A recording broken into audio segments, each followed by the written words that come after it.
Someone once said that you can't go home again. You might remember hearing that on November 3rd, 2017, in the World of Warcraft Classic announcement video. The game everyone loved and remembered. Suddenly, it became clear that they would not remain only a memory forever. And so, the hype was real. Many big streamers expressed their liking and talked about why they loved the game that they played almost 12 years ago.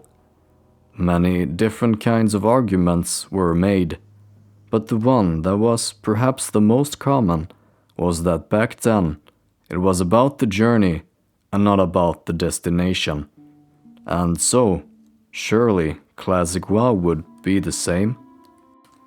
The game has now been out since the 26th of August 2019. 150 days, or 21 weeks and 3 days. However, an important question remains: are we really home? Obviously, WoW Classic is out, and make no mistake, I enjoy it. But surely you've found yourself being AFK in one of the major cities, feeling like you have nothing to do.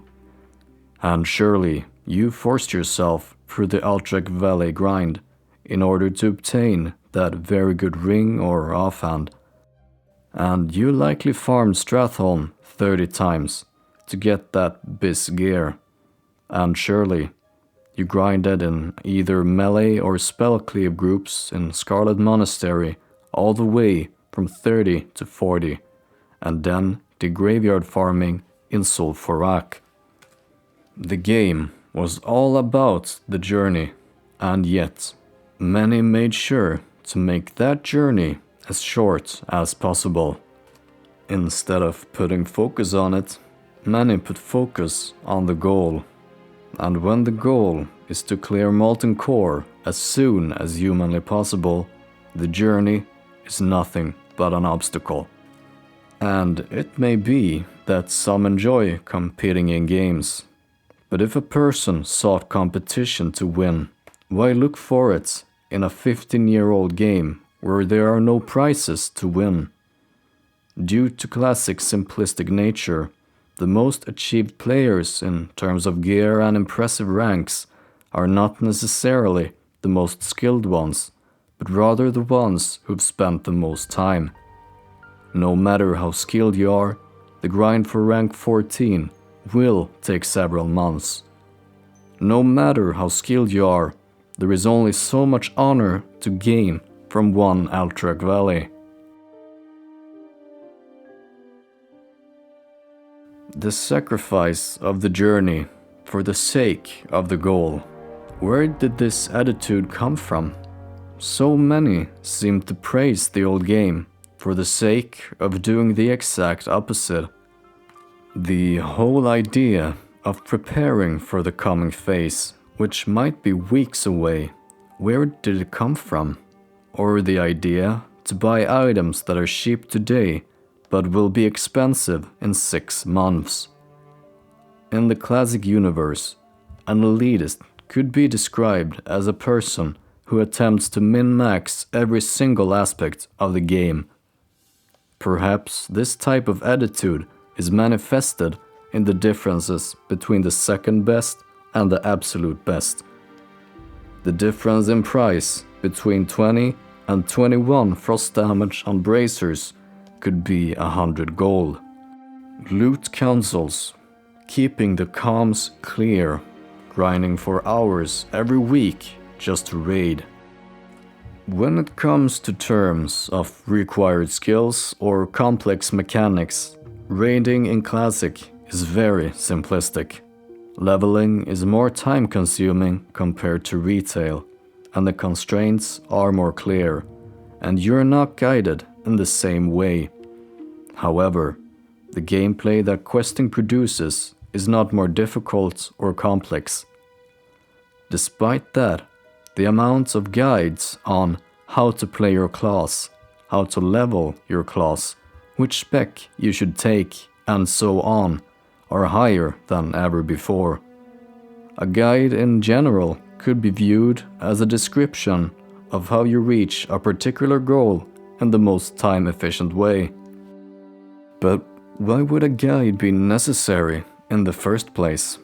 How come it was not needed 15 years ago? Despite no one knowing how to really play their class, players still manage to hit max level, to clear the raids and so on. And perhaps more importantly, enjoy the game. And despite the large amount of guides that can be found, the structure that creates them seems to be lacking in one area. They really make no sense when trying to describe how a single player will enjoy the game the most. The sentence, how to maximize the amount of fun per hour, seems not only forced and odd, but also self-contradictory. There lies little joy in maximizing anything. A beer is hardly more enjoyable if drunken within the shortest possible time frame. Albeit a dramatic statement, but this type of structure that seems to surround the gameplay leaves no room for fun. Fun is, after all, often a waste of time if the player is aiming for a certain goal. Although it is understandable that questing add-ons exist, as the quests only give a general hint towards where you need to go and what you need to do, and that hint will only be found by reading the actual quest log. But if the journey is truly what we value, then where lies the issue in that? It is not very hard to argue for the widespread existence of the elitist attitude in the classic player base. The more common approach to the game and the content therein is likely best described as goal-oriented. The attitude that the game does not begin until max level holds true for retail, but that idea and the attitude that the journey is the goal cannot exist simultaneously. The meaning of the expression, a waste of time, has surely shifted completely. Perhaps 15 years ago, it would be considered a waste of time to spend 30 hours in Outreach Valley to get a single piece of gear. Today, that is more likely to be considered the standard.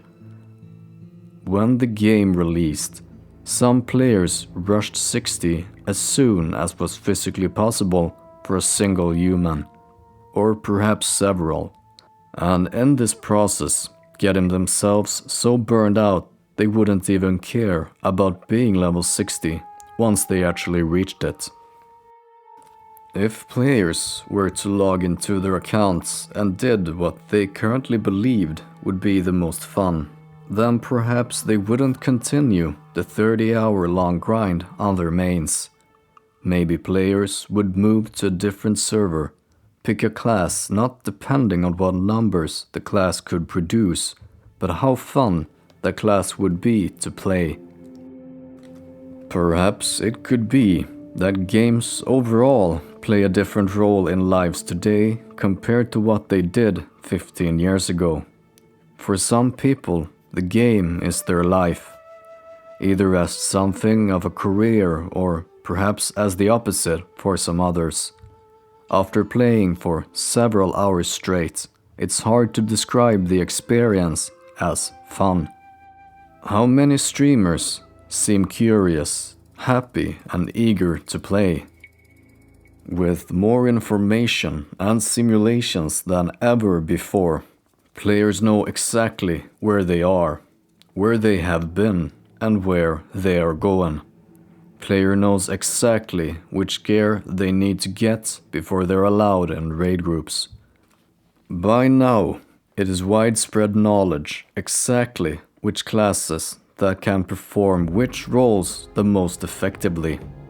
The quality of a certain class performance is only measured in contrast to the strongest for that particular role. Only the best is good enough. This knowledge is used to decide which class to play, which classes to bring to the raid, and which gear that will go to whom. Albeit, we know exactly where we are, what we need, and where we are going to obtain it. We know exactly how the raid mechanics works, which consumables to bring, which route to take when we level a new character, and so forth. By playing the game in this goal-oriented style, we hit 60 faster than ever before. We clear raids faster. We obtain the best gear. But could it be that the player pays a price for all of this? Could it be that what the player has to sacrifice is the journey itself? The player seems to, for whatever reason, have made the decision to play this game in the most efficient way possible. It seems to have been viewed as a task, a homework, a job, or just something to get over with as soon as possible. The elitist player quickly removes fun out of the equation, as exploring an unknown area that seems interesting is really nothing but a loss in experience per hour. To summarize the core of what has been said, the average player seems to have chosen the elitist attitude towards the game. In this approach, there is no room for enjoying or having fun. There is a goal, and that is the only thing which matters. To reach this goal as fast as possible. Information has been gathered, testing has been done, and practice have taken place. And what was to be a world of mysteries awaiting to be explored was nothing but an obstacle. And so, the player finds oneself with nothing to do, standing AFK in a capital city. All the gear has been farmed, the raids have been cleared, and the consumables for the next week have been farmed. What now? The game, which did not have an end, has been beaten. What if the breaking question would be asked? Are you actually enjoying the game? Are you having fun? For many players, the answer would perhaps be no. How would the player find their way away from here? How would the player, which, despite knowing all the things about everything, stop being lost? For so many years, it seemed as if the game the players loved and longed for was forever gone. But now instead, what seems to be truly gone is the player itself. Perhaps the player needs to start over, a new server maybe, and on that server, create a new class. But this time, the deciding factor should not be effectiveness according to whatever guide, but rather which one that would be the most fun to play. Not to raid with, not at endgame content. Instead, which class that would be the most fun right here and right now. Perhaps we don't belong in the best possible gear from the latest raid, with all the long, hard grinds behind us. Perhaps we don't belong at max level, grinding honor for endless hours. Perhaps we should be lost somewhere in the world of Warcraft, not knowing what awaits or where we are going, with all the guides and knowledge thrown out of the window. Perhaps they did not really matter anyway. Perhaps somewhere in that unexplored and unknown, we would finally be home.